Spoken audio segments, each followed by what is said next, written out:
Today I'm doing some very satisfying unmasking of pinstripes.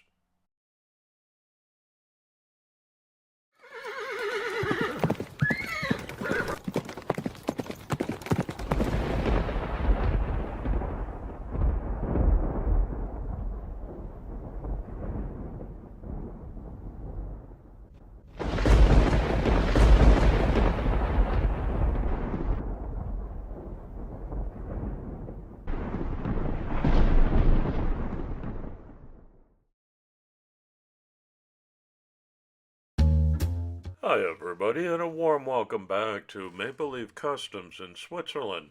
I'm Andrew, and on the bench today is a Toy Place RV. That's the in-house brand name of a popular German department store, and the only diecast RV that I could find.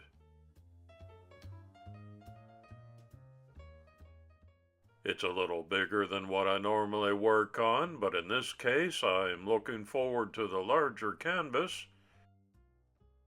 It's an all-plastic body and roof. Carthago is a German RV brand over here. It's got a couple of opening doors, but strangely no glass or plastic in most of the windows. The driver's door opens, but it's a little stiff. Oh, it's a metal base. And it's a pullback toy. This is going to be my entry for the November Four Horsemen Community Invitational on an RV theme. I invite you to visit the YouTube channels of my Four Horsemen colleagues. This month, we welcome as our guest horseman, Godzukidan. There's only one more build remaining in 2025. The theme of Santa Claus should not come as a surprise to anybody. Hey look, I just discovered working lights. Bonus.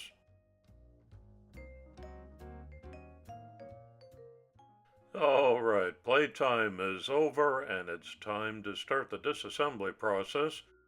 There are 3 surprisingly short screws holding the metal chassis to the plastic body. There's the pullback assembly. Front seats and dashboard come out as one molded part. The entire roof clips off cleanly, I like that. More screws inside. And a large one-piece interior, and the front glass comes out, which include the headlights.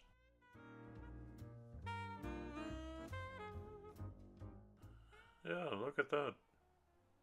Huh.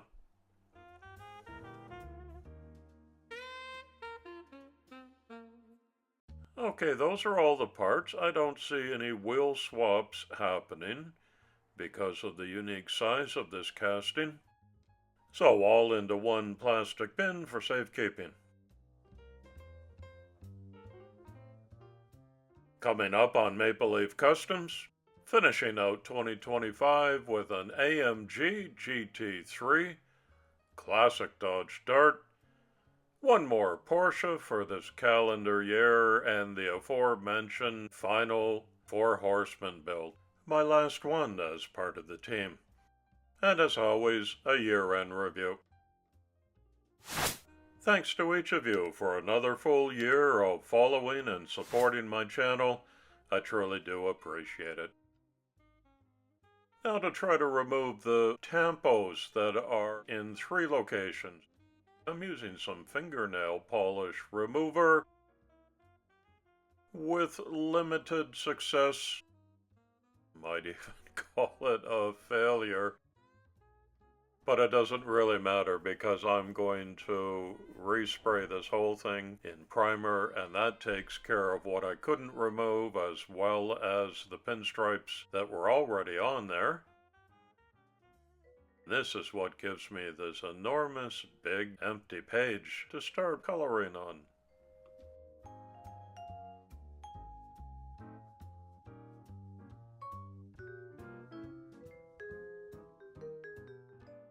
Today's community shoutout goes to the YouTube channel Campbell Creek Run Diecast, where you'll find a variety of different types of videos, of course all concerned with diecast toys.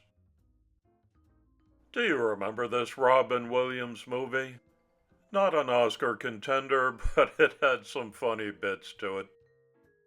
Bereft of any other clever ideas, I'm going to do some intricate masking and painting to turn my RV into Robin Williams' vacation rental from the comedy film RV. I grabbed this from Google Images and isolated the livery. It's a Class A motorhome in the movie, mine is not, but close enough that I can emulate it. My first and immediate thought was doing this in one large decal, but I thought, yeah, I've got some time. Why not do some masking and taping and try my hand at a two-tone pinstripe job? There's lots of space on this one to work with. I will be able to match up the colors from the original livery. Everything that's exposed white is going to be done in a light green.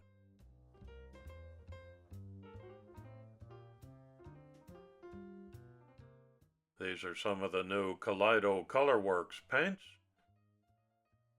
This is mint green that I'll lay down first. Racing emerald, a little bit darker on top of that. So straight into the airbrush it goes. Everything's taped up and ready to spray. Let's see how it lays down.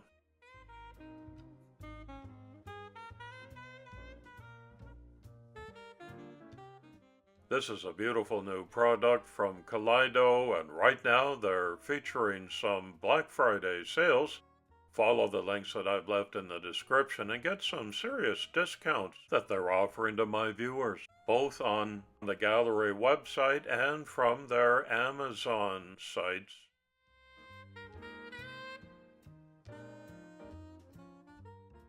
More important than spraying the paint is unmasking the tape.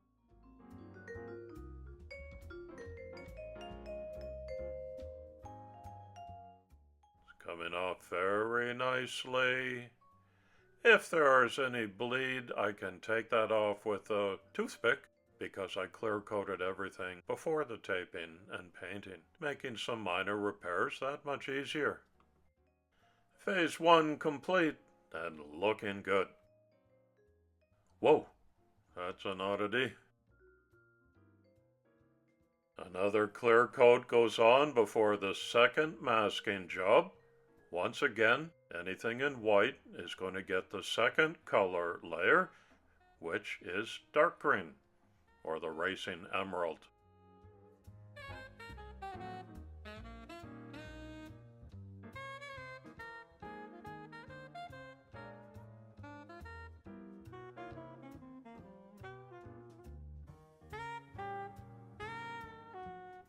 The paint goes on as nicely as I expected to, but the final result is going to be a mystery until I let this set up for about 10 minutes and then do the second and crucial unmasking job.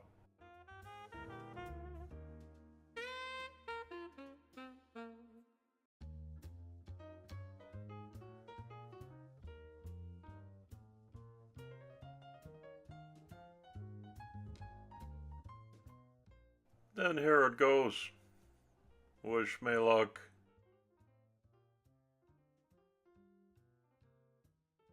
So far, so good. Really nice, sharp lines. I'm as surprised as you are. Oh yeah, that's nice.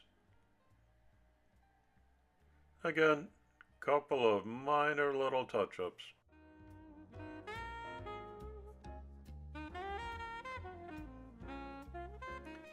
Now to focus on the all-metal undercarriage.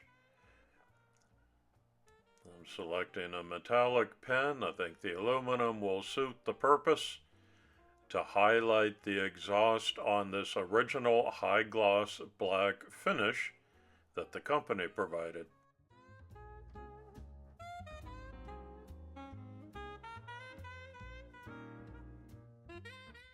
I'll do the great big gas tank in red just to provide a little bit more color contrast.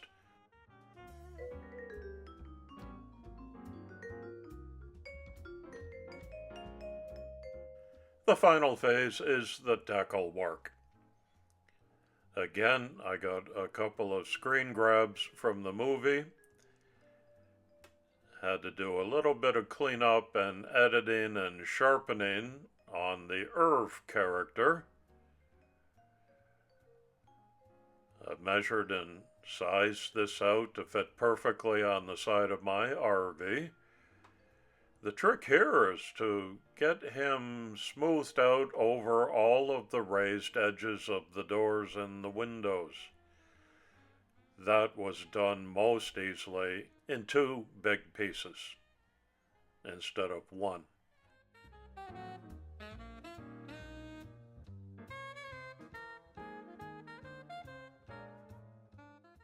Okay, some microsol on top of that will smooth it out even more.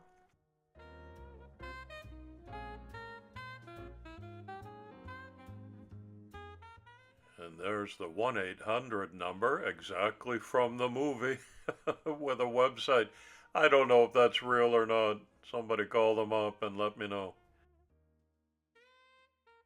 The next day, after some more clear coating over the decals, I can commence the big job of putting these many pieces back together, starting with the windshield and headlight assembly, followed by the very long and laborious process of trying to fit that interior back in, which required a mental health break. With calm nerves, I was able to get that back in place properly. Now the dash and the front seats go in easily, and everything's going to be held in place, including the wheels, by the all-metal chassis. I did not lose the original screws. Pulled back still intact. And happily, the roof just clicks back down like that. 1 button activation for the lights. And the pair of side mirrors, which have been painted, to be glued back in. Let's have a closer look. The 2-tone green pinstripes came out very well.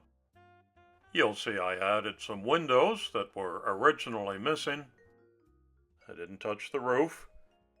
A little bit of detail on that great big chassis. Original wheels with the pullback intact. And there was the biggest effort to get Irv and the Rent Me sign in the right size and location. Taillights highlighted. Let's see if it still pulls back and takes off. Check. This was great fun for me because my wife and I enjoy our many outings in our own RV that looks strikingly like this one. But I also like the conversion to the movie version. I think it came out so well, especially for an intricate taping and pinstripe job.